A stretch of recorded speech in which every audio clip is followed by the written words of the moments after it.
And joining us from One Market, angel investor and Inside.com CEO Jason Calacanis, and New York Times columnist Farhad Manjoo joins us from Stanford. Good morning, guys. Good to see you all. Let's start with Twitter. Shares on the move this morning. As you know, the Journal says the company is expected to field bids as early as this week. Among the company's names, Salesforce tops the list as the most likely buyer, as other reports indicate possible dissension in the ranks at the top of the company. Our Julia Borston has details on all of that. Hey, Julia. Hey, Carl. Well, as Twitter awaits bids, Jack Dorsey has a lot of convincing to do. I'm hearing he's pushing to convince his board that he deserves more time to play out his video-focused strategy. He also has to convince his senior executive team, CFO Anthony Noto and COO Adam Bain, both looking to preserve their reputations, that now is not the right time to sell. Now, here's what the board and management are focused on. The third quarter revenue and user numbers, they've seen them, but they won't release them to Wall Street for another couple of weeks. If they don't show signs of progress growing Twitter's core service, they could send the company's value falling.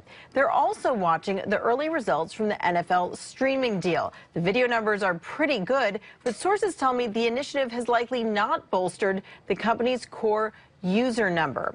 Then there's the question of whether interest from Salesforce will drum up a bid from Google, considered a better fit, and whether a bid will come in high enough to make it worthwhile. Now, takeover chatter has driven Twitter stock higher by more than 30% in about the past 2 weeks. But SunTrust analyst Bob Peck warns that with the news priced in, he says, quote, the underperforming fundamentals and potential of a failed sale process create too much downside risk. Now, it is worth noting that the company has not done any layoffs, though they are reportedly coming due to cost pressures. A source close to the situation tells me they're trying to figure out if they can sell Twitter before they have to make any cuts. Carl?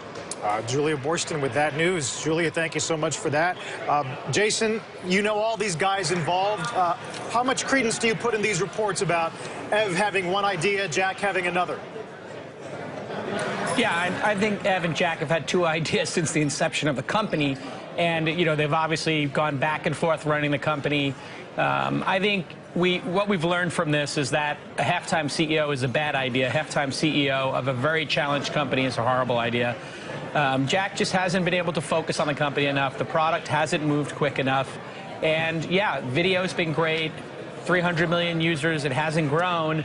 But they haven't left. So I don't think it's a damaged asset. I don't think it's a growth asset. I don't think it's being run particularly well. But it's got $2 billion in revenue. And I think that for ESPN, it makes a lot of, for Disney, it makes a lot of sense because of the ESPN assets and some of their other video assets. And I think it's obvious that Google's going to buy it, especially at this price. It would be a bargain, and Google will be able to run it pretty effectively. I wouldn't be surprised if Facebook makes a last-minute bid on it as well. And so it's definitely going to be sold in the next couple of months. I think it's inevitable. I don't think, if Jack was full-time, yes, he might be able to convince people, I'm full-time on this, somebody else is running Square, believe in me, let's do it. But he had his year. He didn't get it done. He was half-time. And from all reports, he's been a little bit of a consensus-driven founder, manager, not a hard-driving God King, let's do this. And, he doesn't have the time for that. And so it's gone sideways, and it's going to be sold to Google in all likelihood, possibly Disney. Farhad, I'm wondering how you look at the fact that maybe, to me, one of the most interesting things is who's not that interested, apparently. You take a look at who's really strong online right now. Amazon is a name that comes to mind. Microsoft certainly chose to make a bid for LinkedIn. They could have been sniffing around Twitter instead. I mean, if you talk about Google or Facebook, right now, there's sure to be antitrust concerns around that, given their size and command, whether you talk about online in general or social specifically. It's not a home run for somebody to pick up this asset, given that the growth has not been impressive. What does that say? Yeah, I mean, I think it says it's a complicated product, and probably a lot of people don't know really what to do with it. I mean, Twitter doesn't really know what to do with it. It's hard to know how it would work for Salesforce. It's hard to know even how it would work for Google. I mean, you could imagine Google getting a lot of the stuff that it might want from a Twitter acquisition just with sort of business development deals with Twitter. You can imagine the same thing for Salesforce. So it doesn't to me like make sense. It's not a home run for any of these companies to buy them. They could sort of make other deals to kind of get what they want from Twitter. And, Twitter is just like I think what they have to do is kind of reset the benchmark, right? Is the benchmark that they want to grow core users? Is it that they want to grow this number of people who are just viewing these streams on their app and not regular users? I think we don't really know what they want yet. It's possible, the executives don't know what they want at this point. So, maybe they'll sort of give us, more information in the earnings report. But I think at this point, it's complicated for potential acquirers, and I think for Twitter itself. Jason, I want to challenge your bold call. I disagree. I wanted to challenge. I mean, maybe you'll answer this on the obviously Google, which you just said. Why do you say that, given that most reports right now are indicating that Salesforce really wants it, and they missed out on LinkedIn to Microsoft just back in the spring? So Salesforce is, makes the least sense. Mark Benioff loves the product. And, listen, some people have built consumer and enterprise in the same company. Microsoft obviously has a Bing asset and Xbox that have done reasonably well while running an enterprise company. But generally speaking, enterprise is one set of DNA, consumer is another set of DNA. Salesforce doesn't make a lot of sense. However, Google makes perfect sense. So Farhad's wrong about that, because a lot of the problems that, sorry, Farhad, the reason it makes a lot of sense for Google is because Google knows how to tweak algorithms. They know how to deal with data. And real-time data is something that powers Google's money engine. Google's money engine is search and the ad network. Also, I don't think actually this is going to ring a lot of antitrust bells, even for Facebook, because it's such a small number of users relative to the overall space.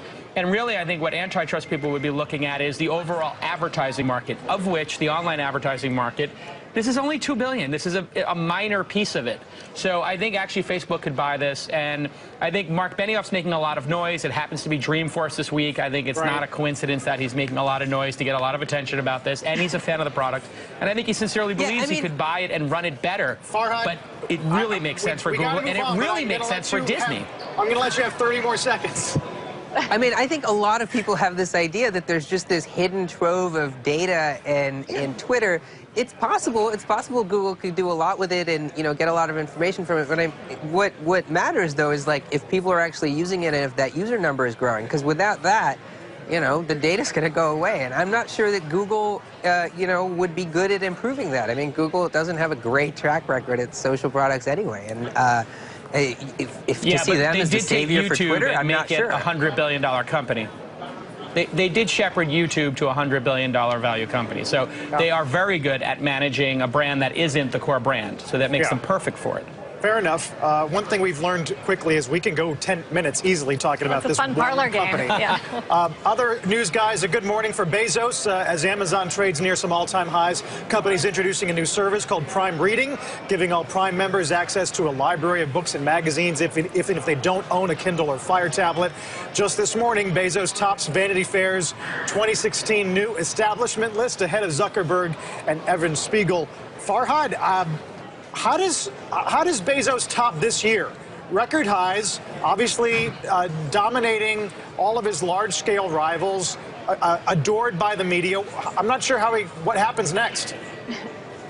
He just keeps doing better and better. I mean, the Prime news this morning, I think, is interesting and sort of like the plan for them, right? Just keep adding more stuff to Prime, and as long as more people subscribe, they're doing amazingly well. I mean, once you get people hooked onto Prime, like, they buy a lot more, and they just never leave. And that's a huge thing for retail, right? Like, you get people locked in and getting these habits, like every morning, every week when I run out of coffee, I just ask my Echo to reorder some, and it just comes.